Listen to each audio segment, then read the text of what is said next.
Hidup ini sesungguhnya sangat singkat. Setiap hari yang kita jalani bukanlah tambahan umur, melainkan pengurangan waktu menuju akhir perjalanan.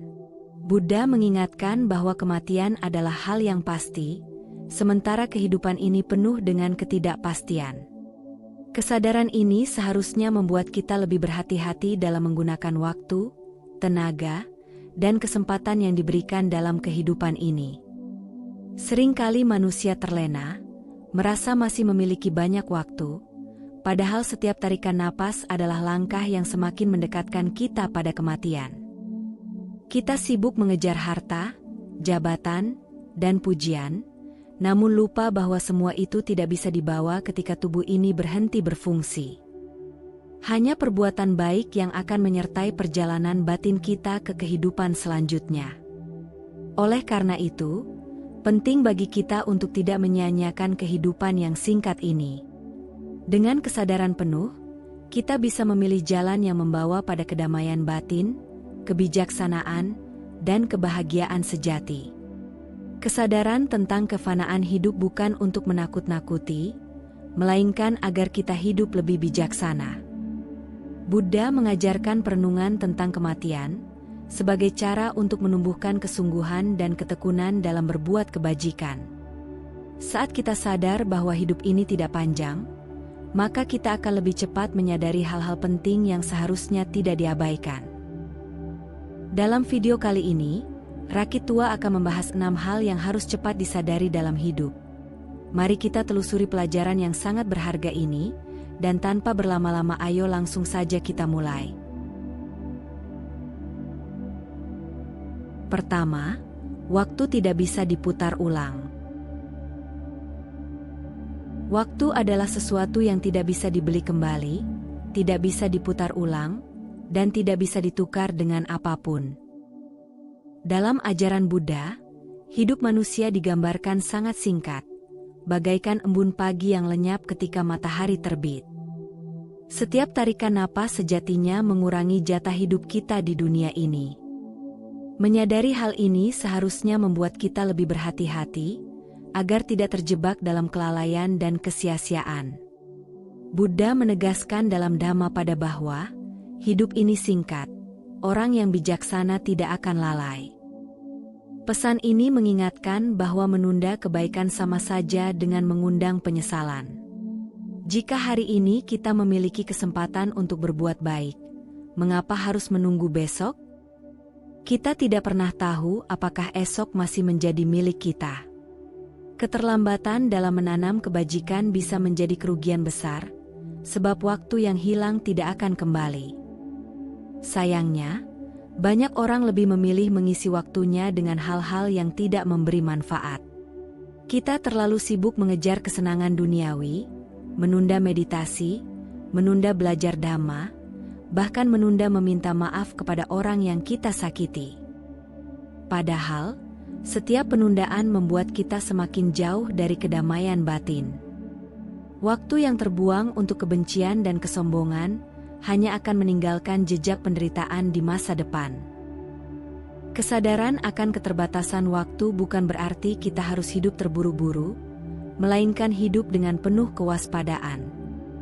Appamada adalah salah satu ajaran inti yang berulang kali ditekankan oleh Buddha. Orang yang hidup dengan kewaspadaan akan menggunakan waktunya dengan bijaksana, melakukan hal yang bermanfaat, menolong orang lain, memperdalam kebijaksanaan, dan menjaga pikiran tetap bersih. Dengan begitu, setiap detik yang berlalu menjadi bernilai. Maka, janganlah menunggu sampai waktu memaksa kita untuk menyesal. Ucapkan maaf ketika masih ada kesempatan, tebarkan kebaikan selagi masih bisa, dan latihlah batin sebelum usia menua dan tubuh melemah. Hidup ini tidak panjang. Setiap hari adalah kesempatan untuk memperbaiki diri dan menanam kebajikan.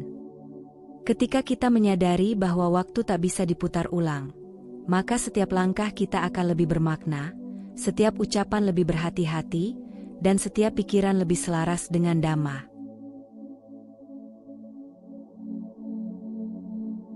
Kedua, tidak semua orang peduli padamu. Dalam perjalanan hidup, seringkali kita berharap semua orang akan memahami, mendukung, dan peduli pada kita. Namun kenyataannya, tidak semua orang akan mengerti isi hati kita. Ada kalanya kita ditinggalkan saat terjatuh, atau diabaikan ketika sedang membutuhkan. Jika kita menggantungkan kebahagiaan pada perhatian orang lain, kita akan sering merasa kecewa. Karena itu, Buddha menekankan pentingnya menemukan sumber kekuatan dari dalam diri sendiri, bukan dari luar. Dalam Dhammapada tertulis, diri sendirilah pelindung bagi diri sendiri.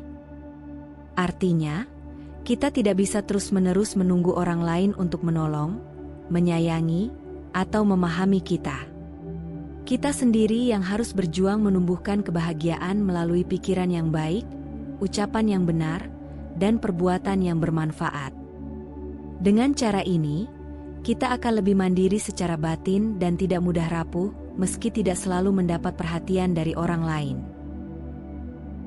Buddha mengajarkan bahwa sumber penderitaan seringkali muncul dari tanha, keinginan yang melekat.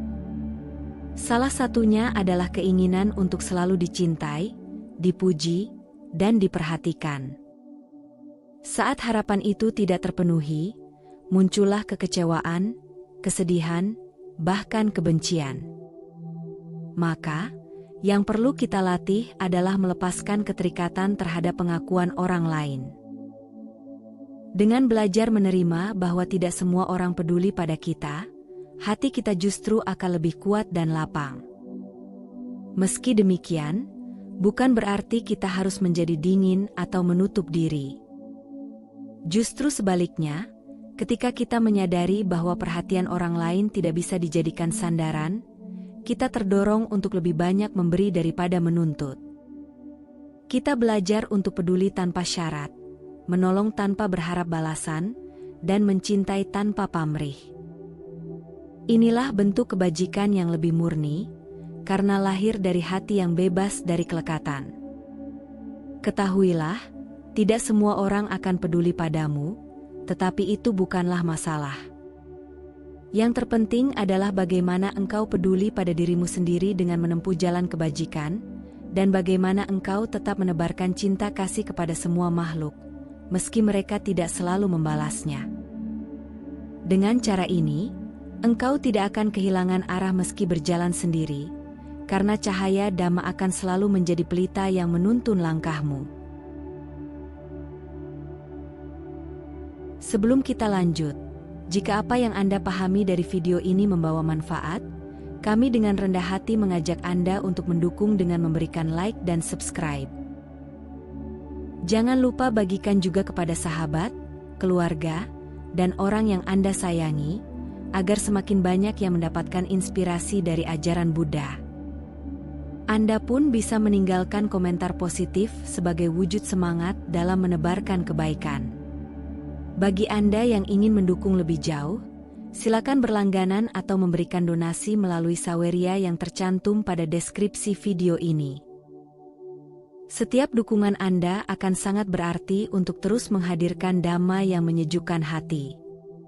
Mari terus telusuri ajaran yang sangat berharga ini, karena kami sangat yakin pesan ini akan sangat berguna bagi Anda di kemudian hari.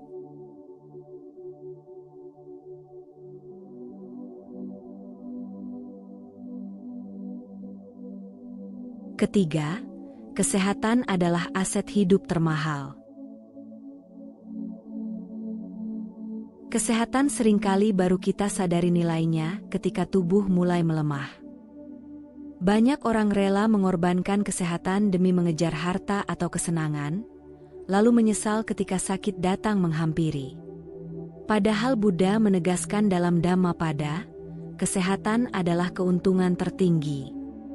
Tanpa tubuh yang sehat, kita sulit menjalani kehidupan dengan baik, apalagi berlatih Dhamma. Tubuh yang kita miliki adalah kendaraan untuk menapaki jalan kebajikan. Dengan tubuh yang sehat, kita bisa bermeditasi dengan tenang, membantu sesama dengan penuh tenaga, serta belajar Dhamma dengan pikiran yang jernih.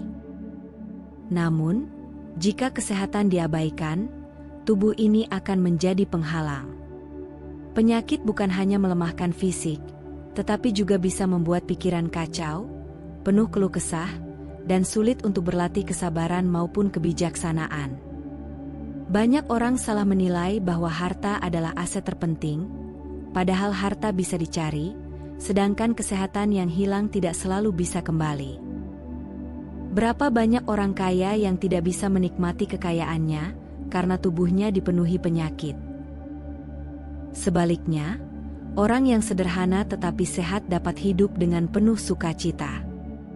Dari sini kita belajar bahwa menjaga kesehatan bukan hanya untuk tubuh, tetapi juga untuk menyiapkan batin agar tetap siap menghadapi kehidupan. Menjaga kesehatan sejalan dengan ajaran Buddha tentang Majjhima Patipada, jalan tengah. Tidak memanjakan tubuh secara berlebihan dengan nafsu kesenangan, dan tidak pula menyiksanya dengan cara hidup yang merusak. Makan secukupnya, tidur cukup, bekerja dengan seimbang, serta melatih pikiran dengan meditasi adalah cara untuk menjaga harmoni tubuh dan batin.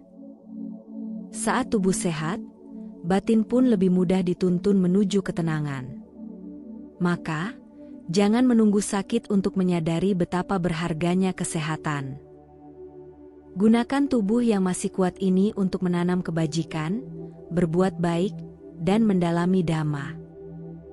Karena ketika tubuh melemah dan waktu semakin sempit, kita mungkin tidak lagi punya kesempatan yang sama. Ingatlah, kesehatan adalah aset hidup termahal, jangan sia-siakan, sebab hanya dengan tubuh yang sehatlah kita bisa benar-benar menapaki jalan menuju kebahagiaan sejati.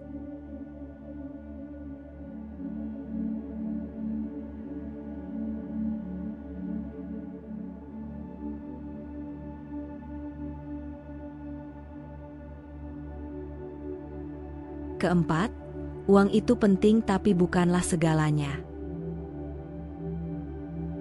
Uang memang memiliki peran penting dalam kehidupan. Dengan uang kita bisa memenuhi kebutuhan pokok, makanan, tempat tinggal, pendidikan, dan pengobatan. Namun, seringkali manusia terjebak dalam ilusi bahwa uang adalah sumber kebahagiaan sejati. Buddha mengingatkan bahwa kebahagiaan yang lahir dari materi hanyalah bersifat sementara, bagaikan bunga yang cepat layu. Jika kita terus mengejar uang tanpa henti, kita hanya akan semakin haus dan tak pernah puas. Banyak orang berpikir bahwa dengan uang yang cukup, hidup akan tenang dan damai. Tetapi kenyataannya, berapa banyak orang kaya yang tetap gelisah, sulit tidur, dan hatinya penuh kekhawatiran? Kekayaan tidak bisa membeli ketenangan batin, tidak bisa membeli cinta sejati, dan tidak bisa membeli umur panjang. Buddha berkata dalam Dhammapada, walaupun hujan emas turun dari langit, keinginan tidak akan pernah puas. Inilah penderitaan dari nafsu yang tak berujung. Uang hanyalah alat, bukan tujuan hidup. Ia bisa membawa kebaikan bila digunakan dengan benar, tetapi bisa pula menjadi sumber penderitaan bila disalahgunakan. Bila uang dipakai untuk menolong sesama, mendukung kehidupan spiritual, atau membahagiakan keluarga dengan sederhana, maka uang menjadi sarana kebajikan. Namun bila uang hanya dipakai untuk keserakahan, persaingan, dan kesombongan, maka uang justru menjadi jerat yang memperbudak batin. Buddha mengajarkan dana, berbagi, sebagai salah satu kebajikan utama. Memberi dengan hati yang tulus menjadikan harta kita bernilai abadi, sebab jejak kebajikan akan terus mengikuti kita bahkan setelah kematian. Inilah yang membedakan, uang yang disimpan bisa hilang, tetapi uang yang dipakai untuk kebaikan akan menjadi bekal yang kekal. Dengan demikian, nilai uang bukan diukur dari jumlahnya, melainkan dari manfaatnya bagi kehidupan. Maka, sadarlah bahwa uang itu penting, tetapi bukanlah segalanya. Jangan biarkan seluruh hidup habis hanya untuk mengejar harta, sementara waktu dan kesehatan terabaikan. Harta yang sejati bukanlah apa yang kita simpan di berangkas, melainkan kebajikan yang kita tanam dalam batin. Ketika kematian tiba, uang tidak bisa menolong kita, tetapi perbuatan baiklah yang akan menjadi pelita dalam kegelapan.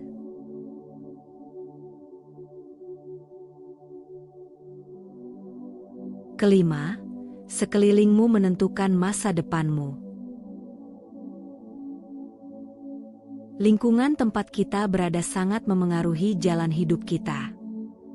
Pikiran, ucapan, dan tindakan kita seringkali terbentuk dari orang-orang yang ada di sekitar. Jika kita dikelilingi oleh orang yang penuh kebencian, kita mudah terbawa amarah. Sebaliknya, jika kita bergaul dengan orang yang penuh cinta kasih, kita pun ikut belajar menjadi lebih lembut. Karena itu, Buddha menekankan pentingnya kalyanamita, teman yang baik yang menuntun kita menuju kebajikan. Dalam Sutta Nipata, Buddha berkata bahwa memiliki sahabat yang baik adalah berkah utama dalam kehidupan. Mengapa? Karena teman yang benar-benar baik tidak hanya ada saat kita senang, tetapi juga saat kita jatuh. Mereka tidak menjerumuskan, melainkan mengingatkan. Mereka bukan sekadar menemani, melainkan menuntun menuju jalan yang benar. Dengan bersama orang-orang seperti itu, masa depan kita akan lebih terarah pada hal-hal yang bermanfaat. Banyak orang gagal bukan karena tidak mampu, tetapi karena salah memilih lingkungan. Seperti bunga yang tumbuh di tanah gersang, sulit berkembang bila tidak ada air dan cahaya. Demikian pula manusia. Jika hidup di tengah pergaulan yang keliru, penuh mabuk, kemalasan, atau kekerasan, maka batin pun ikut rusak. Namun bila hidup di lingkungan yang penuh kebajikan, bagaikan bunga di taman subur, kita akan berkembang indah dan harum. Karena itu, penting bagi kita untuk selektif memilih siapa yang kita izinkan masuk dalam lingkaran hidup. Bukan berarti menjauhkan diri dari semua orang, tetapi berhati-hati agar tidak terseret oleh arus yang salah. Seperti perahu kecil di lautan, kita memerlukan pelabuhan yang tepat agar tidak karam. Lingkungan yang baik bagaikan cahaya lampu yang menerangi jalan, membuat kita lebih mudah melangkah menuju masa depan yang cerah. Ingatlah, sekelilingmu menentukan masa depanmu.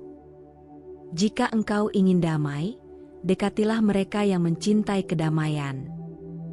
Jika engkau ingin bijaksana, dekatilah mereka yang mengajarkan kebenaran. Jika engkau ingin mencapai kebahagiaan sejati, dekatilah Sang Dhamma. Sebab pada akhirnya, hidup ini singkat, dan kita tidak punya banyak waktu untuk tersesat di jalan yang salah. Pilihlah lingkungan yang menumbuhkan batin, agar masa depanmu menjadi jalan menuju kebebasan sejati.